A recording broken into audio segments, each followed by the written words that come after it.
Have you ever loved something so deeply that losing it would break you? Now imagine God Himself asking you to give it up. This isn't just a story about a man and his son. It's a story about radical obedience, painful trust, and unshakable faith. It's the story of Abraham and Isaac.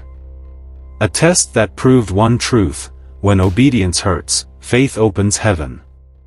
Years earlier, Abraham had received a promise from God. A promise that seemed impossible. He and Sarah were old, far beyond the age of bearing children. But God said, "You will have a son." And against all odds, Isaac was born. Laughter filled their home. Joy filled Abraham's heart. Isaac wasn't just a son. He was the future. The covenant. The proof that God keeps His word. But then, one day, everything changed. God spoke again. His voice, calm but commanding. "Abraham." "Yes, Lord." "Take your son, your only son Isaac, whom you love, and go to the land of Moriah. Offer him there as a burnt offering." The words pierced Abraham's soul. How could this be the same God who promised that through Isaac his descendants would come? It made no sense. But true faith isn't about understanding. It's about trusting when nothing makes sense. Abraham didn't argue. He didn't delay. He simply obeyed.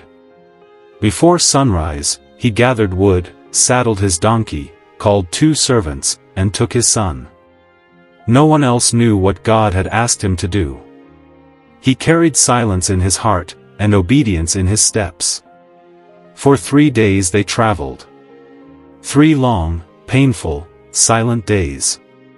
Every night, Abraham watched his son sleep, knowing that on the 3rd day, he would have to lay him down. Each step up the mountain felt heavier than the last. The servants followed quietly. Isaac walked beside his father, unaware. The air was thick with tension. But Abraham's face remained steady, though his heart was breaking. On the 3rd day, Abraham looked up and saw the mountain in the distance. He told his servants, "Stay here. The boy and I will go there to worship, and we will come back." He said, "We will come back." Even in his pain, he spoke faith. He placed the wood on Isaac's shoulders.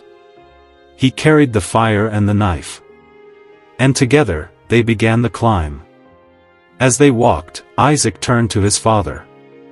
"Father, I see the fire and the wood, but where is the lamb for the offering?" Abraham stopped. His throat tightened. How could he tell his son? But faith spoke louder than fear. He answered, "My son, God will provide Himself a lamb." And they kept walking. At the top of the mountain, Abraham built an altar. Stone by stone. Each stone was a symbol of obedience. Each piece of wood was a surrender. Then he turned to Isaac. The boy looked at him, trusting, calm, innocent. He didn't understand. But he didn't resist. He let his father tie him and lay him on the altar. Abraham's hands trembled. His eyes filled with tears. Every memory of laughter, every echo of Isaac's voice filled his mind. This was his promised child. But he lifted the knife anyway. Because obedience is not obedience until it costs you something. He raised his hand toward heaven. And in that moment, heaven went silent. The angels watched. The earth held its breath. Faith and obedience collided in one heartbeat. Then suddenly, a voice thundered from heaven. "Abraham! Abraham!" He froze. "Do not lay your hand on the boy. For now I know that you fear God, since you have not withheld your son, your only son, from me." Abraham dropped the knife. Tears fell from his face as he turned. And there, caught in a thicket, was a ram. God had provided. Just as he said. Abraham untied Isaac, embraced him, and together they offered the ram in his place. That day, Abraham called the place Jehovah-Jireh. The Lord will provide. And once again, the voice of God filled the mountain. Because you have done this thing, and have not withheld your son, your only son, I will bless you. I will multiply your descendants as the stars of heaven. And through your seed, all nations of the earth will be blessed, because you obeyed my voice. In that moment, Abraham understood. Faith isn't proven when life is comfortable.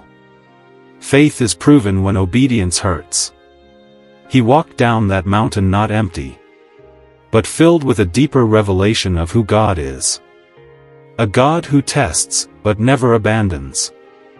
A God who asks for surrender, only to reveal his provision. A God who doesn't take, he transforms. Generations later, another father would climb another hill. This time, it wouldn't be a test. It would be the real thing.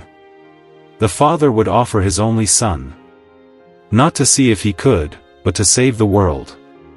And on that hill called Calvary, he would prove once and for all that love gives, even when it hurts. So when God asks you to trust him, when your heart says, I can't, but your faith whispers, I must, remember Abraham. Remember that obedience may not always make sense, but it always unlocks heaven. Because when obedience hurts, faith opens heaven.